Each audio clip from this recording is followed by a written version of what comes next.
എന്താണ് span of control എന്ന് നോക്കാം. It refers to the number of subordinates a manager can effectively supervise. ഒരു മാനേജർക്ക് എത്രമാത്രം എംപ്ലോയീസിനെ എഫക്റ്റീവ്ലി സൂപ്പർവൈസ് ചെയ്യാൻ പറ്റുമോ അതിനെയാണ് സ്പാൻ ഓഫ് കൺട്രോൾ എന്ന് പറയുന്നത്.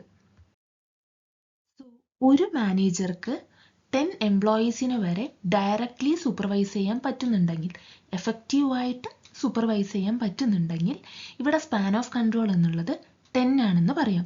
So it determine the reporting relationship between manager and employees.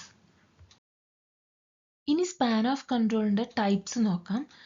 രണ്ട് ടൈപ്സ് ആണുള്ളത്, നാരോ സ്പാൻ അതുപോലെ തന്നെ വൈഡ് സ്പാൻ. ഫസ്റ്റ് വൺ എന്താണെന്ന് നോക്കാം.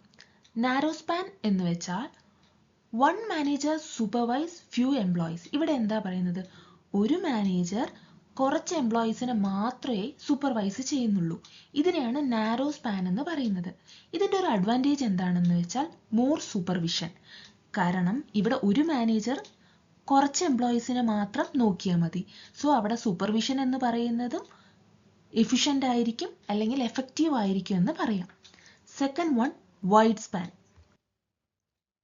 ഇവിടെ എന്താ പറയുന്നത്, one manager supervise many employees.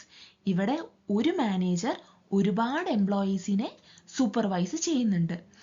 ഇവിടെ ഫ്യൂവർ മാനേജ്മെന്റ് ലെവൽസ് എന്ന് പറഞ്ഞിട്ട് പറയുന്നത് എന്താണെന്ന് വെച്ചാൽ, അതായത് ചെറിയ ഓർഗനൈസേഷൻസ് ഉണ്ടാവുമല്ലോ, അതുപോലെ തന്നെ റീറ്റെയിൽ സ്റ്റോഴ്സ്, ഇങ്ങനെയുള്ളവിടെയൊക്കെ മാനേജ്മെന്റ് ലെവൽ എന്ന് പറയുന്നത് കുറവായിരിക്കും. സോ ഇവിടെയാണ് വൈഡ് സ്പാൻ യൂസ് ചെയ്യാറ്. വലിയ ഓർഗനൈസേഷൻസിലൊക്കെ നാരോ സ്പാൻ ആണ് യൂസ് ചെയ്ത് വരാറ്.